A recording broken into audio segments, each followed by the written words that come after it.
जो सीपी साहब की तरफ से कमिश्नरेट में जो जिसे हम कहते हैं कि मनाही आदेश जो है कल से लागू किया गया है, उसमें 144, आपको तो पता है कि 5 और 5 से ज़्यादा लोग अगर दिखेंगे एक साथ तो उनके ऊपर कार्रवाई की जाएगी। और गवर्नमेंट की तरफ से 4 अप्रैल 2021 को किस तरीके से ये मिनी लॉकडाउन जिसे हम बोल सकते हैं वो आदेश जारी किया गया है, क्या शुरू रहेगा और क्या शुरू नहीं रहेगा, वो इसके बारे में मैं थोड़ा डिटेल में बताना चाहूँगा। कि जैसे कि पहले से शाम 8 बजे से लेके सुबह 7 बजे तक संचारबंदी जो है, कर्फ्यू पूरे हमारे भिवंडी शहर में लगा हुआ, वैसे ही कल की जो गाइडलाइन आई है उसमें आज सुबह से ही जो मतलब जो अलग अलग आस्थापना है तो वो सब बंद करने के आदेश दिए गए हैं। लेकिन उसमें कुछ जो एस्टेब्लिशमेंट्स है, कुछ जो आस्थापना है जहाँ पे लोग काम करते हैं उनको छूट दी गई है। कि इसमें सबसे पहले जो इमरजेंसी सर्विसेज है जिसे बोलते हैं इसेंशियल सर्विसेज जो है, उसमें हॉस्पिटल, चिकित्सालय, वैद्यकीय विभाग कार्यालय, औषध विक्रेते, औषध में ये फार्मास्यूटिकल से मेडिकल वाले, ड्रगिस्ट या हॉस्पिटल वाले, इनको छूट दी गई है।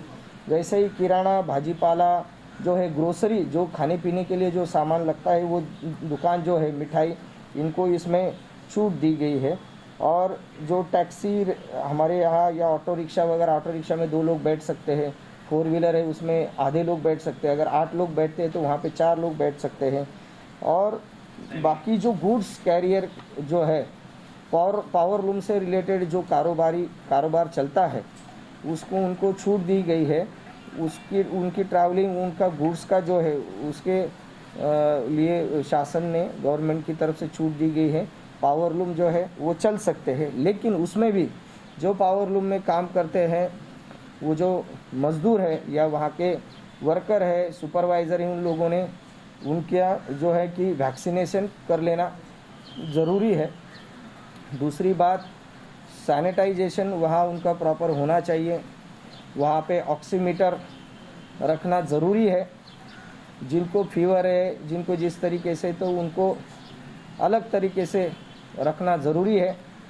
मास्क कंपलसरी वहाँ पे किया गया है। इस तरीके से सोशल डिस्टेंसिंग मेंटेन रखना ज़रूरी है। इस तरीके की जो सब चीज़ें हैं अगर वो करते हैं तो उनको पावर लूम सेक्टर के सभी उनको इसमें छूट दी गई है और उन्होंने वो करना चाहिए। और दूसरी बात इसमें कि जो बाहर हम बच्चे खेलने जाते हैं मैदान में, जो है जो अलग अलग जिम्स है, उसके बाद है कि स्विमिंग पूल है, मनोरंजन की जो अलग अलग जगह है वहाँ पे बैन किया गया है, वहाँ वो बंद रहेगी। और ये काल में जो है तो स्ट्रिक्टली 100% वो बंद होना चाहिए, उसको अलाउड नहीं किया गया है। लेकिन जो खासगी, जो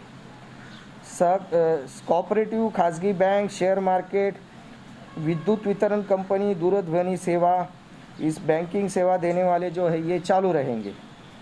उसमें भी गवर्नमेंट के इसमें 50% जो प्रेजेंसी है वो इम्पोर्टेंट रखी गई है, मतलब 100% वो नहीं रहेगा।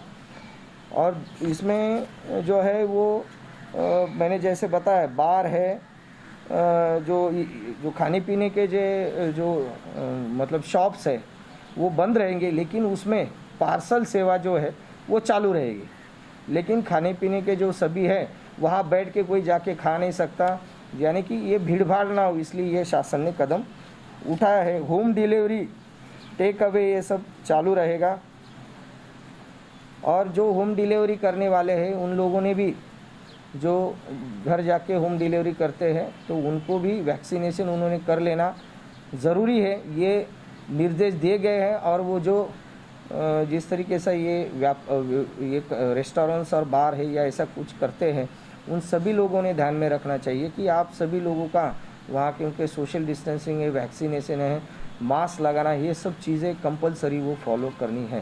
रोड पे जो गाड़ियाँ जो चलती हैं, खाने पीने के जो सामान जो है उनके लिए भी कुछ गाइडलाइंस है? खाने पीने के मतलब कौन से? मतलब जो रोड पे गाड़ी जो लगाते हैं, हाथ गाड़ी? नहीं, वो खाने पीने के जो रहे वो बंद रहेगा, खाने पीने का जो है वो बंद रहेगा, ठेले वाले गाड़ी वाले, लेकिन फ्रूट्स वगैरह वो जो है जिससे वो चालू रहेगा। सर प्राइवेट सेक्टर में जो पावर लूम को छोड़ के अदर इंडस्ट्रीज है उनके लिए क्या है गाइडलाइंस? नहीं, ये अदर इंडस्ट्रीज जो है जो मैन्युफैक्चरिंग में आते हैं, मैंने आपको दिया है अभी इंग्लिश में और इसमें मैन्युफैक्चरिंग सेक्टर में वो चालू रहेगा, लेकिन जिस तरीके से मैंने कहा वो सब चीज़ में ध्यान में रखते हुए ये होना चाहिए।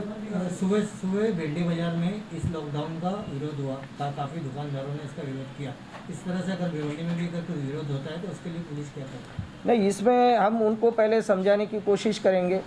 सबसे पहले बात तो ये है कि ये हमारे जिए और जीने दो, आप खुद भी इसके बारे में अवेयर होना ज़रूरी है, क्योंकि आपको पता है कि एक आदमी को अगर पॉजिटिव होता है तो जहाँ जहाँ वो जाता है उसके अगल बगल के 10-15 लोग तो आराम से हो सकते हैं। तो ये सोचने वाली बात है और ये गहराई से सोचने वाली बात है और इसका इम्प्लीमेंटेशन करना बहुत ही ज़रूरी है।